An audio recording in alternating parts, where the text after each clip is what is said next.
Queridos, boa noite. Recebam todos a paz do Senhor. Amém. Por gentileza, queiram pegar suas Bíblias, localize comigo.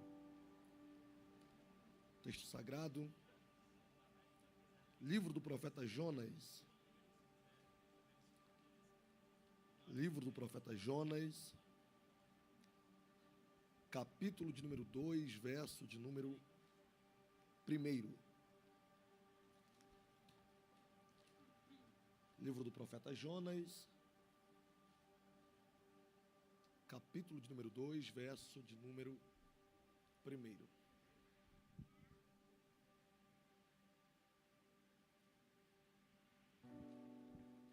Deus seja louvado por esta noite, Deus seja louvado pela sua vida. Você que saiu da sua casa e chegou aqui, para juntos glorificarmos ao nome do Senhor. Que Deus em Cristo te abençoe e ministre ao teu coração uma palavra que te dê esperança e direção na noite deste dia.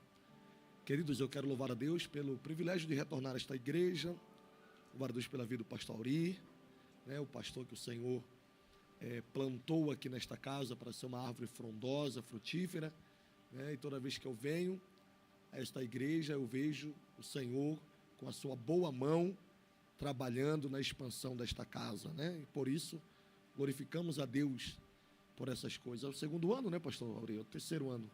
Segundo ano, Eu sempre calculo a idade de uma igreja eu comparo muito com uma criança. Eu sempre falo isso, Uma criança de 2 anos, ela ainda é totalmente dependente à mãe, Está com pouco tempo que aprendeu a andar, está ali falando as primeiras palavras. E ver uma criança de 2 anos, igual essa aqui, repleta de vidas, é o sinal que Deus ele está na frente deste trabalho. O Senhor está sustentando esta igreja. Então Deus seja louvado pela vida de toda a liderança, de todos os irmãos que contribuem com esta obra, direto ou indiretamente, pela vida da pastora Adriana, pela vida de todos os irmãos, pela vida do David, da Ana, que estão na frente da Almade, pela vida da Aira, do Douglas, do Ezeron, da sua esposa. Eu não acerto o nome dele, eu não acerto, mas eu tento. Mas Deus abençoe essa família, que o Senhor plantou neste lugar. Jonas, capítulo de número 2, verso de número 1, é um texto muito conhecido da igreja, uma história muito conhecida. O Senhor, Ele ministrou esta mensagem ao meu coração no início do ano de 2026, e eu confesso a vocês que essa mensagem tem falado muito comigo, muito. E se falou comigo, eu tenho certeza que vai falar com alguém aqui nesta noite. Verso 1 diz assim, do capítulo de número 2 do profeta Jonas: E orou Jonas ao Senhor, seu Deus, das entranhas do peixe, e disse: Na minha angústia clamei ao Senhor, e Ele me respondeu. Do ventre do inferno gritei, e Tu ouvistes a minha voz. E você pode tomar o seu assento agora.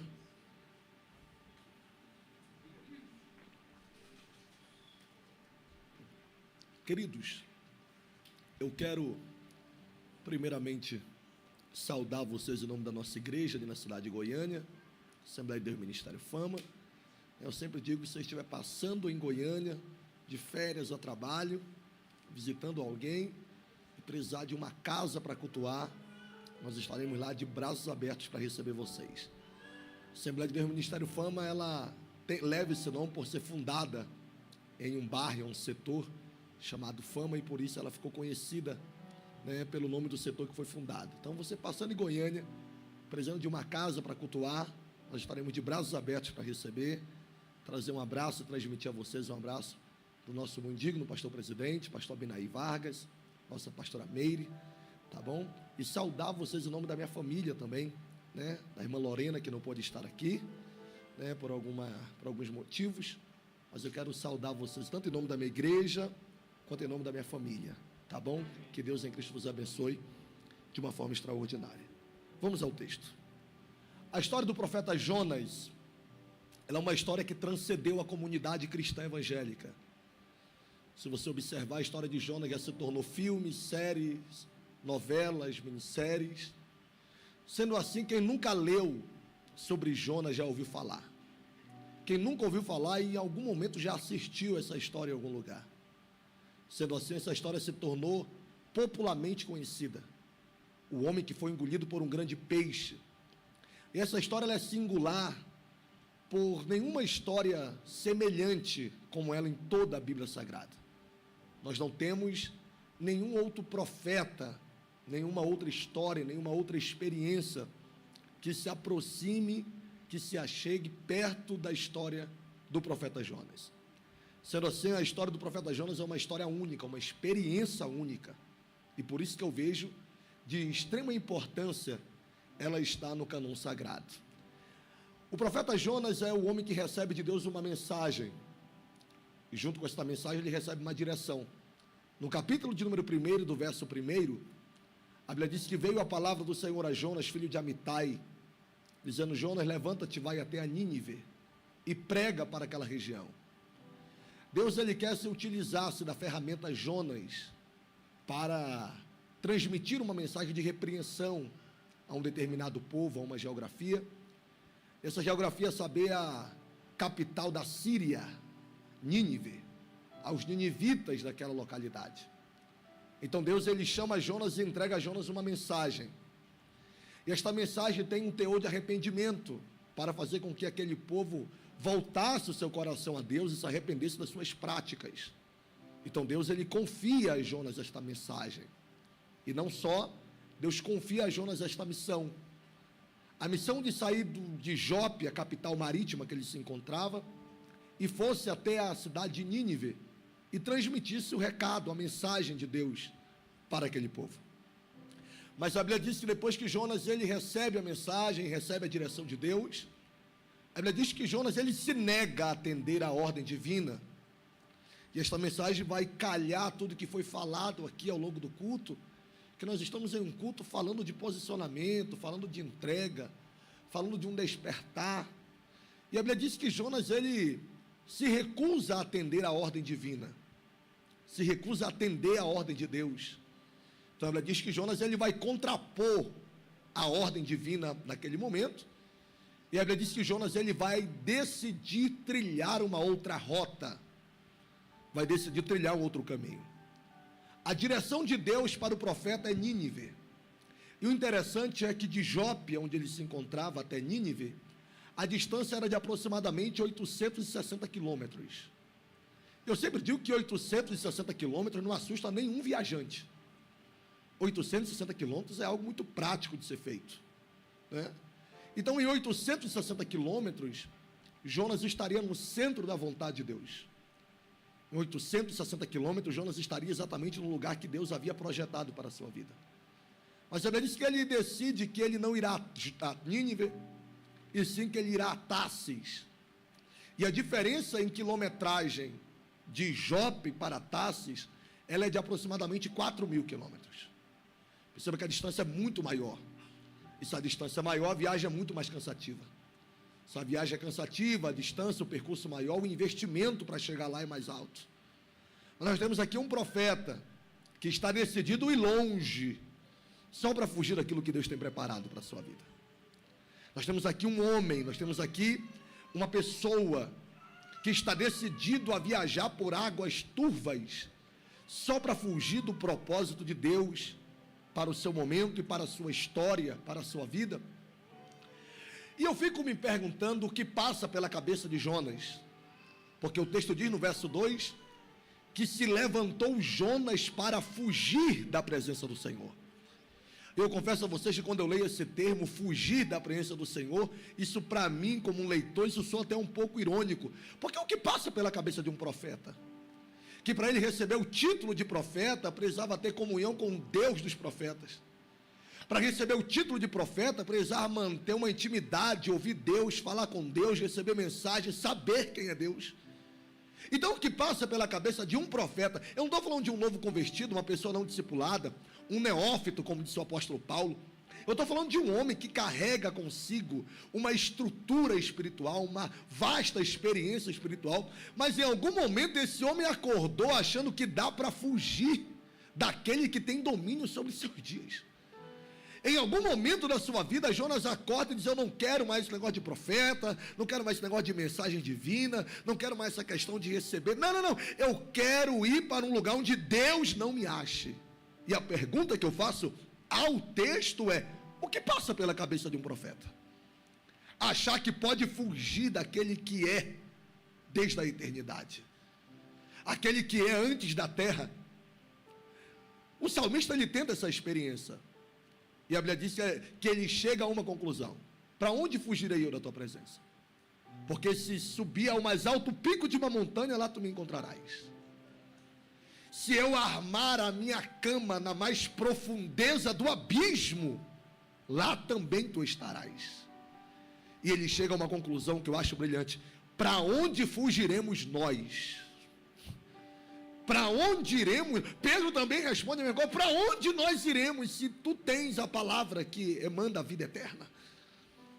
Eu li uma frase por esta semana que dizia que escolhido não tem direito de escolha. Escolhido não dita a regra do seu caminho. Escolhido não dita o que quer fazer, aonde vai chegar, aonde quer ir, como vai ser. Porque aquele que lhe chamou, aquele que lhe salvou, aquele que tem como prioridade da sua vida, é ele que dita a regra da vida de um escolhido. É ele que dita a regra do caminho. E todo escolhido, pode observar na Bíblia Sagrada, todo escolhido nunca quis viver aquilo que Deus lhe escolheu. Mas se você observar, o fim da vida de todo escolhido é fazendo aquilo que o Senhor lhe designou. Porque eu repito para ser claro: escolhido não tem direito de escolha. Mas em algum momento Jonas não entendeu isso. Então Jonas, ele decide aqui, Jonas começa a história dele desviando uma rota. Não vou a Nínive, vou a Tarsis. Nínive não está na minha prioridade de viagem, mas Tarsis hoje é o destino escolhido. E a Bíblia diz que quando ele chega em Jope, no versículo de número 3 do capítulo 1, que quando ele chega em Jope, ele encontra um barco, e isso aqui desperta a minha curiosidade. Porque se você observar, primeiro ele decide ir, a Bíblia diz que levantou Jonas para fugir a Tarsis. E chegando em Jope, encontrou um barco partindo para Tarsis. Isso aqui não é mera coincidência. Isso aqui não pode ser coincidência. Eu sou de uma região fluvial. Eu sou de uma região onde 80% dos municípios do nosso estado é acessado de forma fluvial. Então eu entendo muito bem, pastor Eurico, o que é viagem de barco, o que é viagem fluvial, o que é viagem marítima. Eu entendo muito bem. Quando você chega em um porto de uma cidade, vai haver diversos barcos partindo para diversas regiões, partindo para diversos lugares, mas Jonas chega em Jope e ele encontra um barco partindo para um lugar. E o lugar que ele encontra é exatamente o lugar que ele decidiu fugir. Isso aqui não é coincidência. Isso aqui não é obra de um acaso. Como que alguém que acabou de decidir que vai fugir a Tarsis, chega no porto e encontra um barco pronto, partindo para Tarsis, o lugar da sua fuga? É aqui que eu entendo a frase do saudoso evangelista Billy Graham, quando ele dizia que toda vez que o homem quiser fugir da presença de Deus, o diabo sempre terá um barco pronto esperando por ele. Evangelista Billy Graham sempre dizia que toda vez que o homem quiser fugir do propósito de Deus para a sua vida, o diabo sempre terá um barco preparado, reservado, esperando para que ele embarque, porque o diabo é facilitador de fuga. O diabo é facilitador de rota. O diabo, ele é facilitador para aqueles que procuram meios de se esconder daquilo que Deus tem preparado para a sua vida. A Bíblia diz que quando Jonas encontra este barco, Jonas, ele vai declinar mais uma vez na sua vida espiritual, porque a Bíblia diz que ele paga a sua passagem. Percebamos que primeiro ele decide ir, depois ele encontra o barco que ele leva e depois ele paga a sua passagem para o destino que ele deseja ir. Isso aqui para mim é uma decadência espiritual. Por que uma decadência espiritual, pastor? Porque quando ele decide ir a Tarsis, ele só está desviando uma rota. Mas quando ele paga a sua passagem, ele desvia um recurso. Porque o mesmo investimento, o mesmo recurso que Jonas está usando para ir a Tarsis, seria o mesmo recurso, seria o mesmo investimento que Jonas faria para ir a Nínive. Então, qual é a conclusão dessa decisão? É de um profeta que está decidido fugir, decidido esconder, decidido ir para longe e não tem problema nenhum em desviar um recurso daquilo que é santo. Porque dentro desse contexto, pastor Ari, Nínive é rota de Deus. Dentro desse contexto bíblico, Nínive é projeto de Deus. Dentro desse contexto, Nínive é rota de Deus. Então o que nós temos? Nós temos um profeta tirando um recurso daquilo que é santo, tirando um recurso daquilo que é caminho divino, projeto divino e rota divina. Deixa eu te dizer uma coisa aqui. Imagine se Jonas aplica esse recurso em Nínive. Quais seriam os resultados? Salvações de vidas, transformações de vidas, mudança de destino, mudança de uma geografia, impactados pela palavra do Senhor. Esse seria o resultado do investimento feito no lugar certo. Esse seria o resultado de uma prioridade colocada no ambiente certo. Mas Jonas, ele tira esse recurso que lhe leva a Nínive e aplica esse recurso que vai lhe levar a Tarsis, sendo que Nínive é rota de Deus, Tarsis é rota de Jonas. Nínive é projeto de Deus, Tarsis é projeto de Jonas. Nínive é prioridade de Deus e Tarsis, prioridade de Jonas. Então a tristeza do texto é ver uma pessoa que está tentando fugir da rota de Deus, e fugindo da rota de Deus, ele tira um recurso da rota de Deus, aplica esse recurso dentro da sua rota. Mas deixa eu ser claro com alguém aqui nesta noite: toda escolha tem consequência. O nosso futuro ouve a voz da nossa escolha. O nosso futuro atende à voz das nossas decisões. A Bíblia diz que Jonas pega esse recurso e aplica esse recurso em Tarsis. E quais são os resultados que Jonas tem em Tarsis? Se ele aplica o recurso em Nínive, o resultado seria salvações de vidas, transformações de vidas, resultados positivos para o reino. Mas ele aplica o recurso em Tarsis. E qual é o resultado, pastor? Está no versículo de número 3. E pagando a sua passagem, desceu a Jope, desceu ao barco, desceu ao porão do barco, desceu à barriga do peixe e desceu à profundeza do mar. Estamos percebendo que a escolha de Jonas não lhe faz subir, mas a escolha de Jonas lhe faz descer.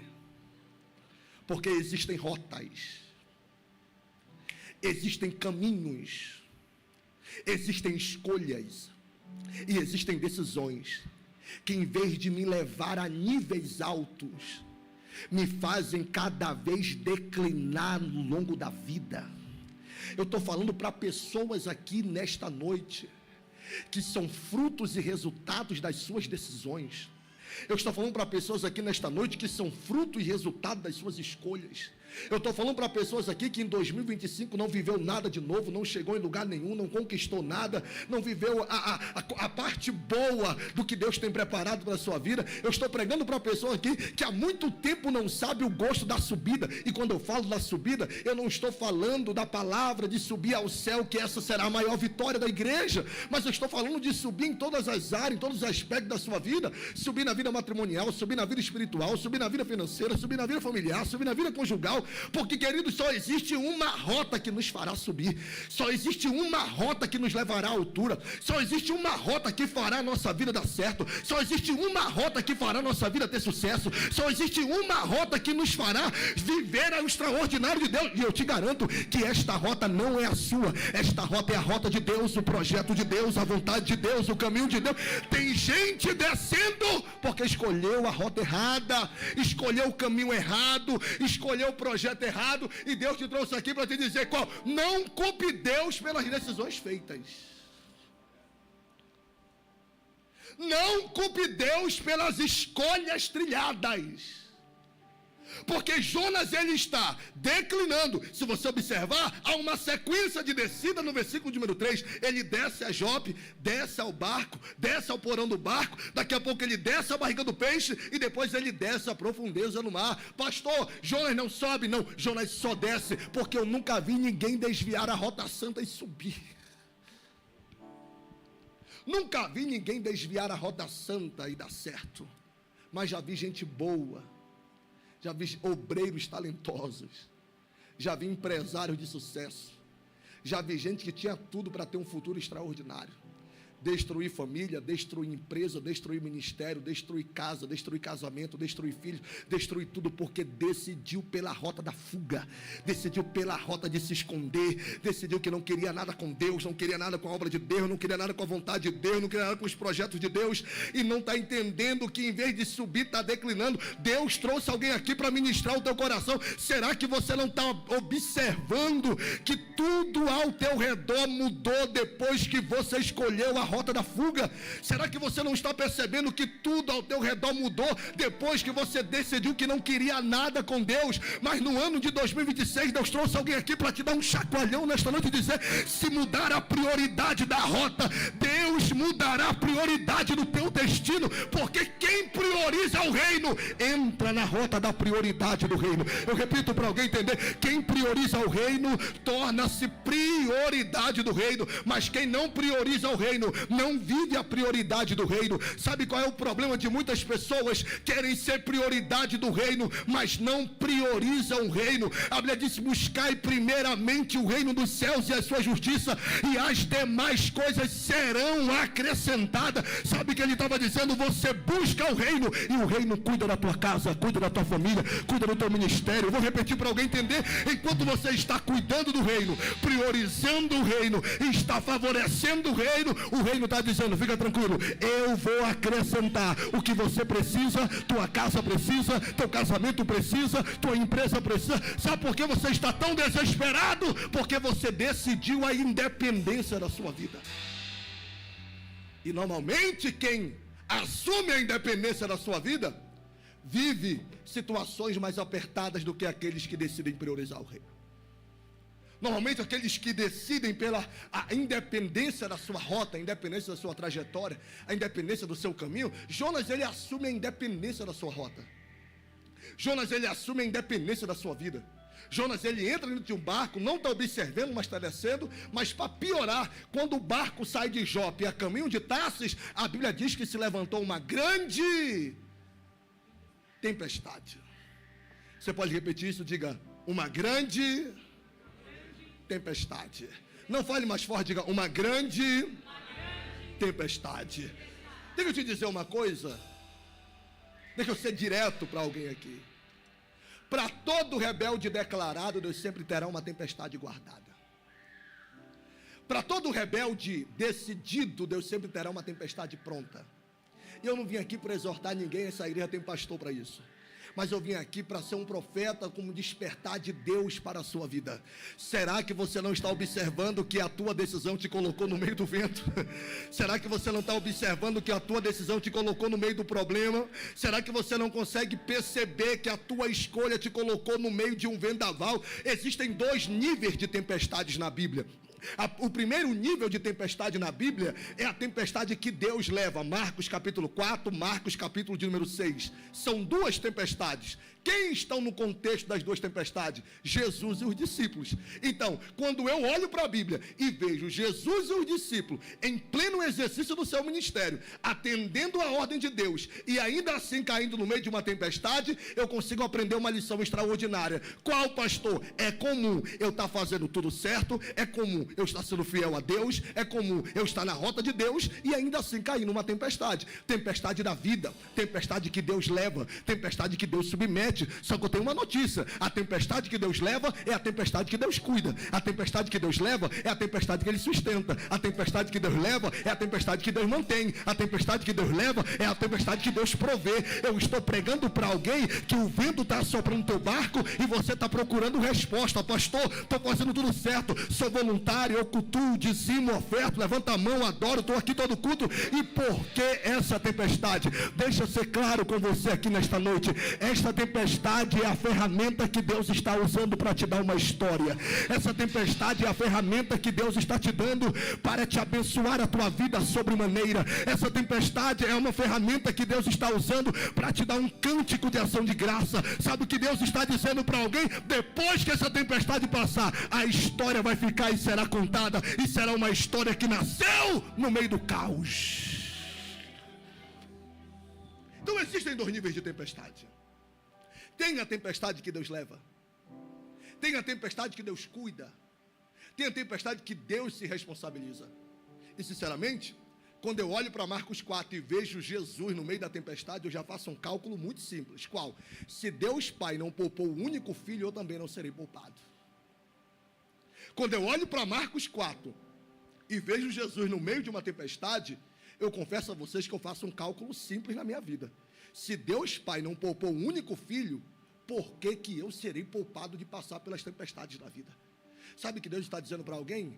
Pare com a síndrome do exclusivismo, porque tem gente que tem a síndrome do exclusivismo. Ah, pastor, por que comigo? Por que com a minha vida? Por que com a minha casa? Por que com a minha família? Por que com a minha empresa? Por que com meus filhos? Por que com a gente? Porque tem gente que acha que tudo é sobre ele, tudo é só com ele, só ele que sofre, só ele que tem problema, só ele que tem situação. Ei, querido, você vê aqui às vezes as pessoas cantando aqui no altar, bonito, arrumado, chique, cheiroso, vê o pastor Ori aí de terno, gravata, os obreiros, pastores, tudo bem, irmão, ninguém aqui tem vida fácil. Todo mundo aqui tem uma tempestade, todo mundo aqui tem um problema, todo mundo aqui tem um porém, todo mundo aqui tem uma situação. E por que estamos aqui? É porque acreditamos que maior do que a tempestade é o Deus que cuida da nossa casa, maior do que a tempestade é o Deus que cuida da nossa vida, maior do que a tempestade é o Deus que sustenta e nos sustentou até aqui. E eu quero profetizar sobre a sua vida nesta noite, que 2026 será um ano que a voz de Deus vai soar no meio desse caos, para trazer uma... Aleluia! Ou seja, em vez de você perguntar por que comigo, pergunte por que não comigo. Se tem gente que passou por algo semelhante e sobreviveu. Em vez de você ficar aí, por que comigo, se pergunte por que não comigo. Se tem gente que já passou por algo mais difícil e sobreviveu. Eu acho interessante porque Jesus se levanta no meio da tempestade e libera uma palavra. Qual palavra? Mar, vento, acalma. E a Bíblia diz que altamente, normalmente, acalmou. Tudo voltou ao normal, tudo voltou à quietude, tudo voltou à tranquilidade, tudo voltou a ser como era antes. Sabe o que é interessante? É que a tempestade passou, mas a história ficou. Eu imagino no dia seguinte, os discípulos no vilarejo, os discípulos andando na aldeia, contando para todo mundo, pastor Ori, nós estávamos no meio da tempestade, achávamos que ia morrer, achávamos que era o fim, mas ele se levantou e foi tão assustador que nós olhamos um para o outro e perguntamos: quem é este? Quem é este que até o vento e o mar... Irmão, peraí, quem é esse? Como assim? Os discípulos perguntam: quem é esse? Se Jesus estava todo dia curando, restaurando, fazendo milagre, multiplicando pão, ressuscitando mortos, como assim quem é esse? Ele é o mesmo que fez maravilhas ao longo dos dias, ele é o mesmo que fez maravilha ao longo das semanas, mas só que ali era uma experiência única, era uma experiência diferente, era uma experiência assustadora. E para experiências grandes o problema também é grande, para milagres grandes a tempestade também é grande, para viver vidas extraordinárias tem que passar pelo crivo do aperto. Sabe o que Deus está dizendo para alguém? É necessário passar pela tempestade que Deus está te colocando, porque é essa tempestade que Deus vai te surpreender no meio dela, e você perguntará: Ele é Deus? Ele de fato? Será que você pode levantar uma das suas mãos aqui nesta noite? Porque eu tenho uma mensagem para a tua alma neste momento. Deus não te colocou nesta tempestade para você morrer, acabar com a tua casa, acabar com a tua família, acabar com o que você tem. Não, Deus te colocou no meio desta tempestade para você ter uma experiência extraordinária.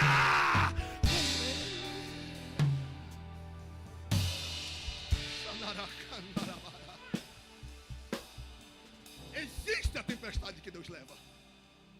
Só que Jonas está no meio de uma tempestade. Mas a tempestade que Jonas está não é a tempestade que Deus leva. A tempestade que Jonas está no segundo nível de tempestade na Bíblia. Qual? Tempestade que é fruto de decisão.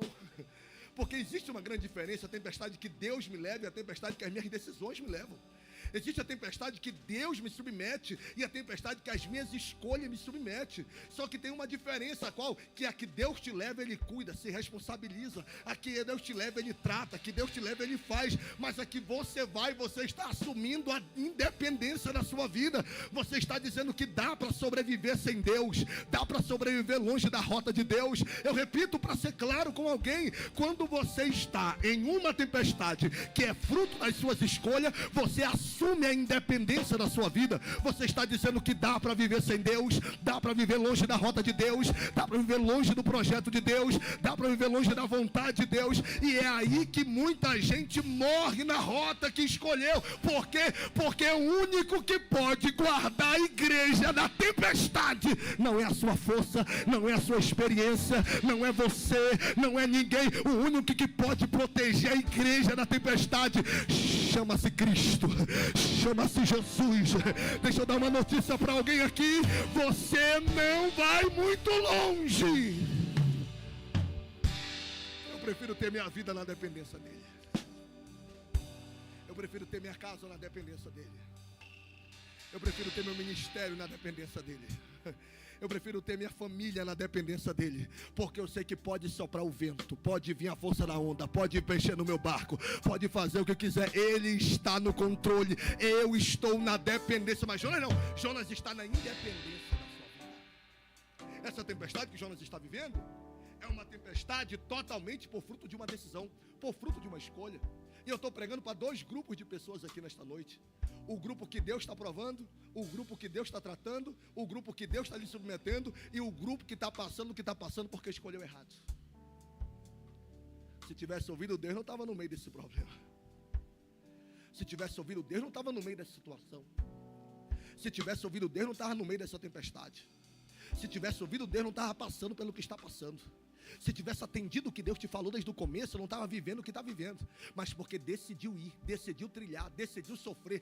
E sabe qual é o que Jonas me ensina? Para a gente encerrar, Jonas me ensina uma lição extraordinária. Qual? Tome cuidado com as suas decisões. Será que você pode pegar na mão dessa pessoa que está do seu lado, só por comunhão da igreja? Pegue na mão dessa pessoa, pegue na mão dela. Isso, pegue na mão dela. Pastor, não conheço, não tem problema, no céu vai ser um monte de desconhecido. Pegue na mão dessa pessoa e diga bem assim: tome cuidado com as suas escolhas. Não fale para ela, diga: tome cuidado com as suas escolhas. Diga: porque ninguém entra em uma tempestade sozinho. Não me ajuda a pregar, diga: tome cuidado com as suas decisões, porque ninguém entra numa tempestade só. Vou provar na Bíblia. Jonas entra dentro de um barco, tentando fugir de Deus, da vontade de Deus, do projeto de Deus, e no meio do barco se levanta uma grande tempestade. Mas vale a pena lembrar que ele não está só no barco. Dentro desse barco tem tripulação, dentro desse barco tem passageiros, e dentro desse barco tem cargas. E a pergunta que eu faço: o que que as cargas, o que que os passageiros e o que que a tripulação tem a ver com a escolha de Jonas? Nada, mas vão passar pelo mesmo vento, mas vão passar pela mesma situação, vão passar pelo mesmo problema. Por quê? Pelo simples fato de estarem dividindo o mesmo ambiente com o causador da tempestade. Não, eu preciso ser claro para alguém. Olhe para cá que a gente vai encerrar. Vai passar pela mesma tempestade, vai passar pelo mesmo problema, vai passar pelo mesmo crivo, vai passar pela mesma força do vento, pela mesma força da onda. Por quê? Por estarem dividindo o mesmo ambiente com o causador do problema. E isso acende em mim um senso de responsabilidade. Isso acende em nós um senso de responsabilidade, porque nós temos que entender que dentro desse barco não estamos só. Temos que entender que dentro desse barco chamando vida, eu não caminho só, eu não navego só. Dentro do meu barco tem minha família, dentro do meu barco tem minha carga, dentro do meu barco tem meus filhos, dentro do meu barco tem muita responsabilidade. E se o meu barco cair numa tempestade por fruto de uma decisão minha, não vou sofrer sozinho, não vou chorar sozinho, não vou padecer sozinho. E a minha tristeza com esse texto é qual? Jonas, além de cair na tempestade, ele compromete a paz de todo mundo que está dentro desse mesmo barco. Eu conheço mulheres que estão sofrendo porque o marido escolheu errado. Conheço maridos que estão sofrendo porque as esposas escolheram errado. Eu conheço filhos que estão sofrendo porque os pais escolheram errado. Eu conheço muita gente que está sofrendo porque está dividindo o mesmo ambiente com o causador do problema e com aqueles que decidem errado e comprometem a paz de todo mundo. Mas eu tenho uma notícia para alguém: se houver arrependimento da sua alma e mudança no seu trajeto, não só você viverá a paz, mas a tua casa e teus filhos também gozarão. Oh, glória a Deus. Eu estou pregando para alguém aqui nesta noite. Deus está dizendo: nas suas mãos está a decisão de cessar esse problema, de cessar esta tempestade, porque quanto mais eu insisto na escolha mal feita, mais eu continuo no meio do vento. Quanto mais eu insisto na decisão mal tomada, ainda mais eu insisto na força do vento. E é isso que Deus está dizendo para alguém: mude a prioridade do teu coração neste ano, mude a prioridade da tua vida neste ano. Volte para a rota de Deus, volte para o projeto de Deus, volte para os desejos de Deus, volte cooperar na casa do Senhor, volte servir a Ele com fidelidade e tira a tua casa do meio do caos. Aleluia! Tira a tua casa do meio do problema. Quantas famílias estão sofrendo, pastor Ori? Porque tem gente escolhendo errado no meio da casa. A Bíblia diz que todo mundo agora está passando por uma grande tempestade. Jonas, ele compromete a paz dos outros. Jonas é o perfil de gente que não tem problema nenhum em comprometer a paz alheia. Certa feita eu acordei, eu e minha esposa. Minha mulher tem uma cultura muito forte do café, né? Lorena sempre acorda mais cedo, prepara a mesa, faz a mesa posta, enfim, ela tem uma cultura muito forte do café. Minha família não tem uma cultura muito forte do café, mas eu tive que me adaptar à nova rotina, depois de casado. E uma vez num café, eu olhei para minha mulher, morando na cidade de Goiânia. Eu disse: amor, eu estou pensando em fazer outra coisa. Eu estou pensando, sei lá, fazer outra coisa, me dedicar a outra coisa. A minha vida está tão corrida. O que eu me propus a fazer para Deus está me deixando com a vida tão corrida, tão agitada. Às vezes tem que chegar em casa, trocar mala, tem que ir, você cansa, eu canso, todo mundo se cansa. A gente passa 3 dias fora, vem, passa 2 dias em casa, vai, passa mais 2 dias fora, e às vezes a gente passa 2, 3 dias da semana em casa. Eu estou querendo repaginar isso, estou querendo mudar, estou querendo cuidar da gente, cuidar da minha casa, cuidar de um negócio, fazer alguma coisa. Eu estou querendo trilhar uma outra rota. Lorena olhou, apontou o dedo no meu rosto e disse: toma cuidado, que eu estou no mesmo barco que tu, Raul. Toma cuidado que eu estou com o mesmo barco que você. E se tu sofrer, eu sofro também. Se tu chorar, eu choro também. Se tu padecer, eu vou padecer também. Se Deus te punir, vai me punir também. Sabe o que Deus está te dizendo? Aumente o senso de responsabilidade com quem Deus colocou dentro do teu barco. Não comprometa a paz dos teus filhos, não comprometa a paz da tua esposa, não comprometa a paz do teu esposo por satisfazer o desejo de uma vaidade no coração de tentar fugir. E sabe o que é mais interessante? A tristeza desse texto é que enquanto a tempestade assola, Jonas pega um travesseiro. Olhe para cá para encerrar. Quando a tempestade assola, Jonas pega um travesseiro, desce para o porão e vai dormir. Não, peraí, isso parece brincadeira. O cara causa o problema, causa a tempestade, causa a situação, pega um travesseiro e vai para o porão do barco dormir. Pastor, o senhor tem problema com quem dorme na tempestade? Não. Eu tenho um problema com quem causa a tempestade e deixa o problema para os outros resolverem. Eu não tenho um problema nenhum com quem dorme na tempestade, pastor. Mas eu tenho um problema com quem causa a tempestade e deixa o problema para os outros. Porque se você observar o contexto da história, enquanto Jonas dorme, o capitão do barco está desesperado, se perguntando como vai resolver o problema. Enquanto Jonas dorme, o capitão do barco está preocupado, desesperado, sem paz, atormentado. Como a gente vai fazer? Como vai resolver? O que vai certo? O que vai dar certo? Como a gente vai resolver essa tempestade? Ou seja, uns estão sofrendo a consequência da escolha de um que dorme. Peraí, irmão, isso aqui é totalmente injusto. Como que pode alguém causar a tempestade e dormir em paz? Tem gente que é igual Jonas, causa tempestade, causa fofoca, causa mentira, causa discórdia, causa contenda, causa confusão, mas consegue levar a vida como se nada tivesse acontecendo. Tem gente que é especialista nisso. Eles são causadores do caos, são causadores de tempestade. Eles causam tudo, bagunçam tudo e depois deita a cabeça no travesseiro e consegue dormir. Só que o problema não é quem dorme, o problema é que quem não dorme no meio disso. O problema aqui não é quem dorme, o problema é que é quem não dorme, quem está tendo prejuízo psicológico, prejuízos financeiros, prejuízos morais, por causa de um indecente que entrou dentro do barco, bagunçou a estrutura, bagunçou a vida. Mas sabe o que eu amo na palavra de Deus? Eu amo a justiça de Deus com o dono do barco, porque enquanto Jonas dorme, ele está acordado.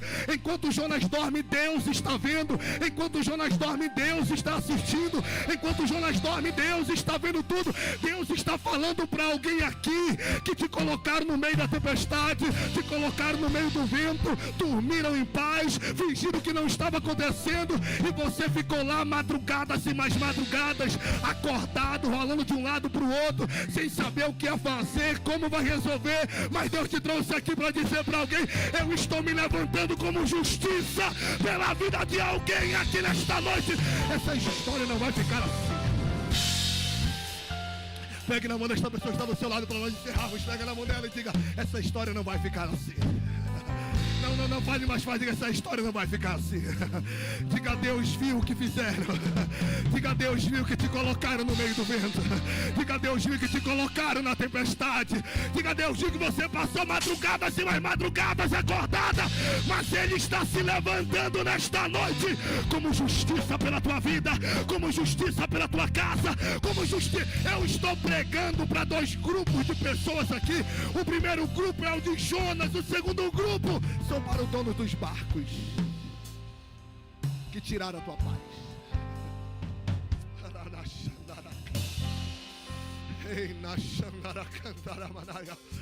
É o que tiraram a tua paz, é o que te colocaram no meio do vento. Mas eu amo tanto esse Deus que permite perder coisas, mas não permite perder a vida. Eu amo esse Deus que até nos permite ter alguns prejuízos, mas nos permite sair intactos. Eu amo esse texto porque o dono do barco teve prejuízo, sofreu, passou dificuldade, mas ele saiu intacto, saiu vivo e com uma lição: qual? Não abra a porta para todo mundo entrar no seu barco. É isso que o dono desse barco está nos ensinando. E sabe o que eu mais amo nesse texto? É o cuidado de Deus, porque Deus vai fazer questão de revelar o dono do barco, o causador da tempestade. Porque Deus é Deus que revela coisas escondidas. A Bíblia diz que eles lançando sorte, e quando eles lançaram sorte, caiu em Jonas. Só que tem um problema: eu não creio em sorte. Eu não consigo ler a Bíblia e crer em sorte. Eu não creio em sorte, eu não creio em signo, eu não creio em horóscopo, eu não creio em astro, eu não creio em mesa branca. Eu só creio em uma coisa: eu creio em um Deus que revela coisas ocultas. Eu creio em um Deus que revela coisas escondidas. Eu creio em um Deus que vê o que os nossos olhos não vê. Eu creio em um Deus que olha para onde nossos olhos não. E é isso que Deus está fazendo. Deus está trazendo à tona o causador do problema. Deus está trazendo à tona o causador da tempestade. Posso profetizar algo sobre a sua vida? Se prepare, porque 2026 é ano de coisas ocultas virem à tona, como o livramento de Deus para a tua vida, como o livramento de Deus para a tua empresa, como o livramento de Deus para esta casa. Deus prefere revelar do que deixar oculto, dando prejuízo.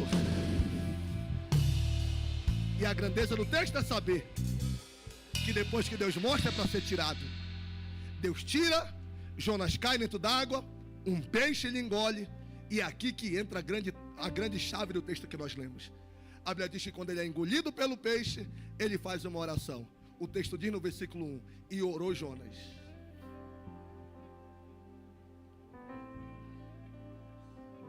E orou Jonas na barriga do peixe.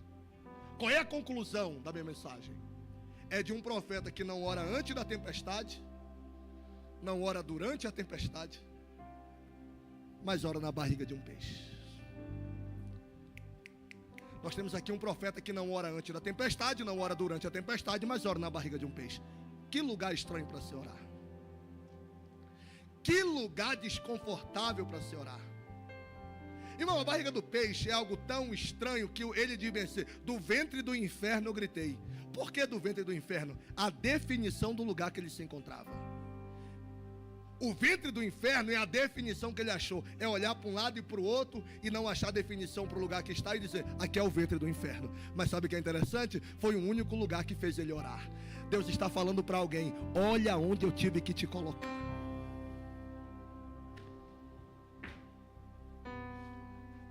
Jonas, olha onde eu tive que te pôr, só para te ouvir.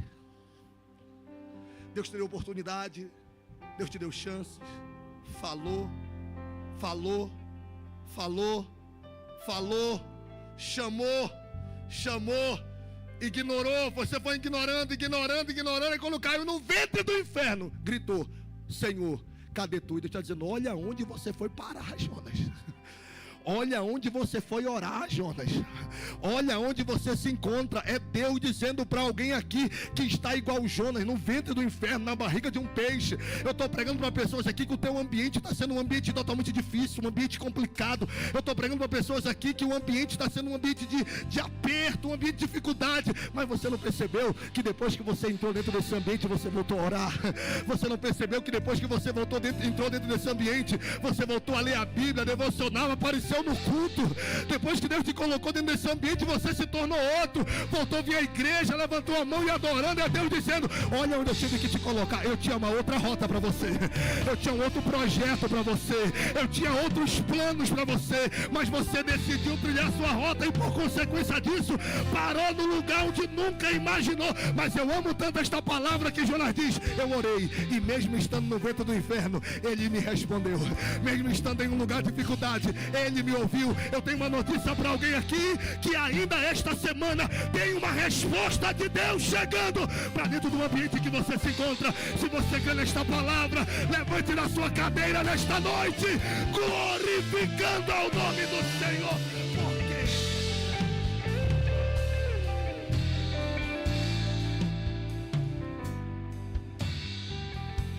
oh, aleluia.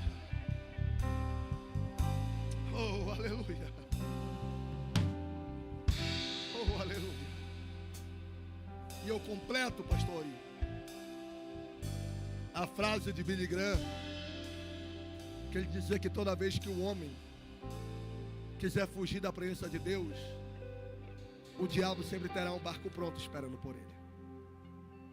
Mas eu completo esta frase dizendo que o diabo até usa barcos para levar para longe, mas Deus sempre terá um peixe para trazer para perto. Eu não sei qual é o peixe que Deus te colocou. Eu não sei qual é a situação que Deus está te submetendo. Mas dentro deste caos tem uma mensagem: eu não vou te perder para tuas escolhas. Dentro desse caos tem uma mensagem: eu não vou te perder para tua rota. E eu encerro esta mensagem dizendo a alguém: 2026 é o ano de voltar para a rota de Deus. 2026 é o ano de voltar a ser o que era. 2026 é o ano de trilhar a vontade de Deus para a sua vida. 2026 é o ano do arrependimento. 2026 é o ano de voltar a subir. Coloque a mão no seu coração nesta noite, em nome de Jesus. Feche seus olhos por um minuto. Eu não sei qual foi o ambiente que Deus te colocou. Eu não sei qual o ambiente que você está. Por rebeldia, por decisão errada. Mas existe uma mensagem de Deus nesta noite para a sua vida. Ainda dá tempo de voltar para a rota de Deus. Eu estou sentindo a graça do Senhor nesta noite sobre vidas de pessoas aqui. Ainda dá tempo de voltar para a vontade, para o centro da vontade do Senhor. Ainda dá tempo de se arrepender e voltar para a rota de Deus. É Deus dizendo a Jonas: não era isso que eu tinha para a sua vida. Não era isso que eu tinha para o seu futuro. Não era isso que eu tinha para o seu amanhã. Contra ti, contra o céu pequei.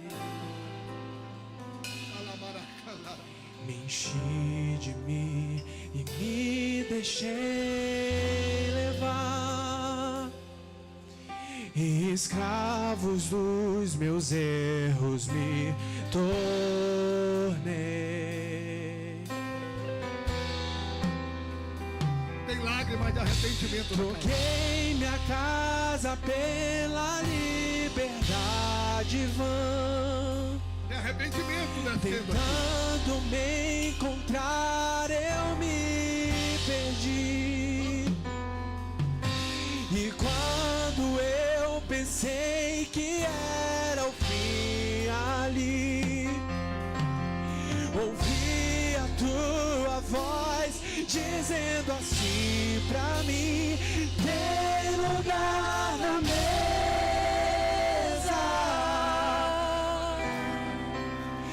pode se assentar.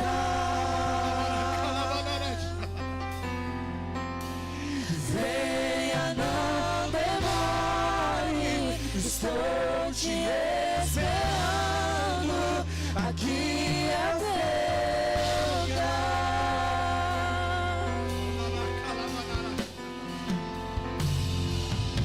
Troquei minha casa pela liberdade, tentando me encontrar, eu me perdi. E quando eu pensei que era o fim ali, ouvi a tua voz dizendo assim pra mim: tem lugar na mesa, pode se assentar. Venha, não demore, estou te esperando. Aqui é o teu lugar. Tem lugar na mesa, pode se assentar. Venha, não demore, estou te esperando. Aqui é o teu lugar. Há uma graça de Deus estabelecida sobre esta casa aqui. Xandara calamana, xandara calamanaya. Inarama xandara canterebara, xandara banacaiana. Anarama xandara cantaramanara, xandereba calamanaya. Existem tempestades que podem ser evitadas. Existem lugares que podem ser evitados. Existem situações que podem ser evitadas. É Deus dizendo para alguém: olha onde você foi parar no meio da sua fuga. Olha o lugar que a sua rota te levou. Olha o lugar que as tuas decisões te levaram. Mas 2026 é o ano de voltar para a rota de Deus. É o ano de voltar para o centro da vontade do Senhor. Existe um lugar esperando por você. Existe um lugar te aguardando.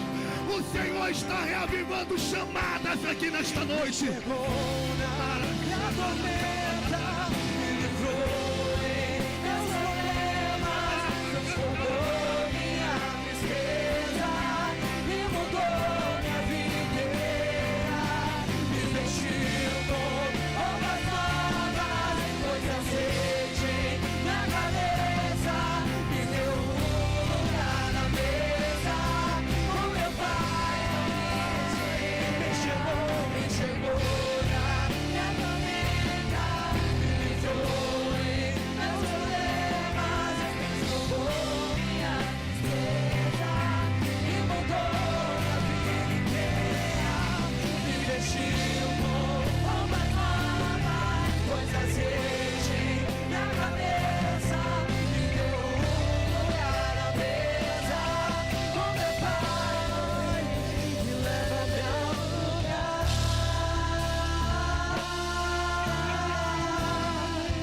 onde só o Senhor e eu desfrutamos o momento.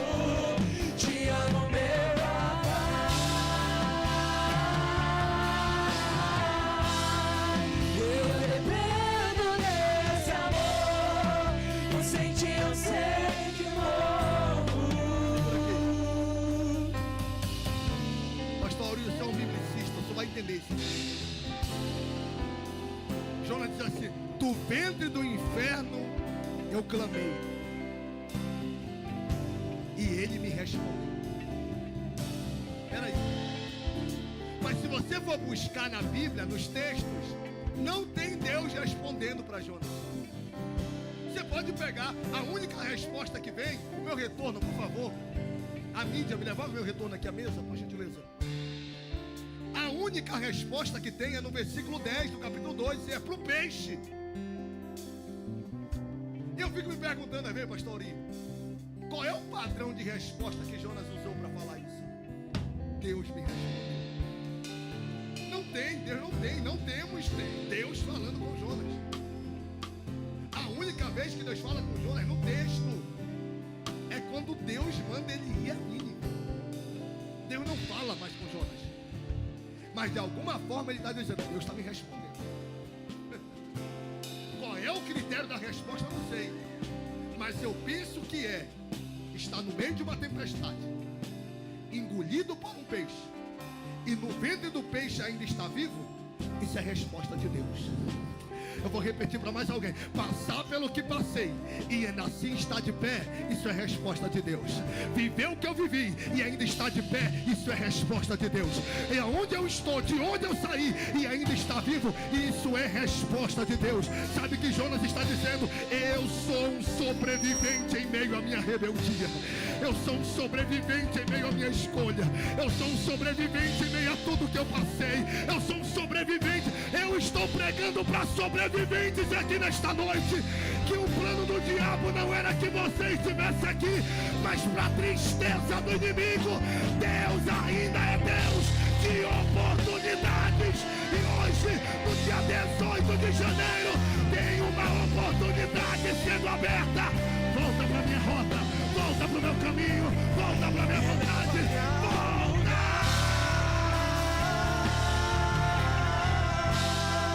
Onde está o Senhor e eu? Desfrutamos o momento. Te amo, meu papai. Eu dependo desse amor e sem ti eu sei que morro. Me chegou na água. Fica isso, fica. Levante a mão e canta, vai. Transformou minha tristeza e mudou minha vida inteira. Me vestiu com roupa nova, pôs azeite na cabeça, me deu lugar na mesa. O meu pai não me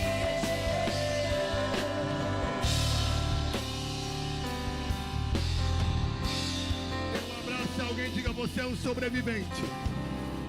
Abraça alguém, procure alguém que você tenha comunhão e dê um abraço, diga: você é um sobrevivente. Diga: você é um sobrevivente, você escapou, você está aqui. Você fez tantas escolhas erradas e você está aqui. Você tomou tantas decisões precipitadas, mas você está aqui. É Deus dizendo: se eu quisesse te matar, já teria te matado. Não te matei porque eu ainda tenho um projeto para ti, Jonas.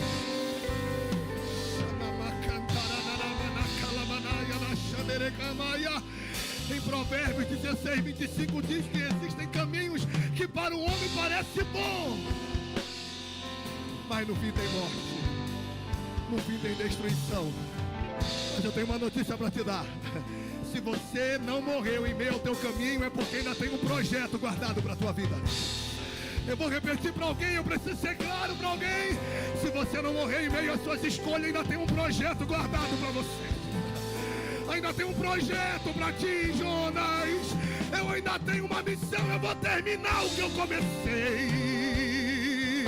Deus está dizendo para alguém aqui: eu vou terminar o que eu comecei. Eu não vou te perder para tuas escolhas. Eu não vou te perder para tuas decisões. Hoje é dia de voltar para casa. Hoje é dia de voltar para o lugar que não era para você ter saído. Hoje é a noite que Deus está te dando oportunidade para voltar. Eu quero orar por alguns Jonas aqui nesta noite, que trilhou uma outra rota, trilhou um outro caminho, mas já entendeu que a sua rota só lhe leva para baixo. E nesta noite é a noite de voltar. Esta noite é a noite de se reencontrar com o dono da rota. David, canta, tem lugar na mesa? Porque enquanto tu canta, eu preciso que alguém venha aqui na frente se reconciliar com o Senhor. Hoje é a noite de oportunidades. Deus está te chamando para renovar a aliança. Deus está te chamando para voltar para a rota dele. Deus está te chamando para refazer as suas decisões, as suas escolhas. E agora eu quero perguntar, cadê a primeira pessoa que quer voltar para os caminhos do Senhor nesta noite? Cadê a primeira pessoa que quer voltar para a rota de Deus nesta noite? Cadê a primeira pessoa, pastor?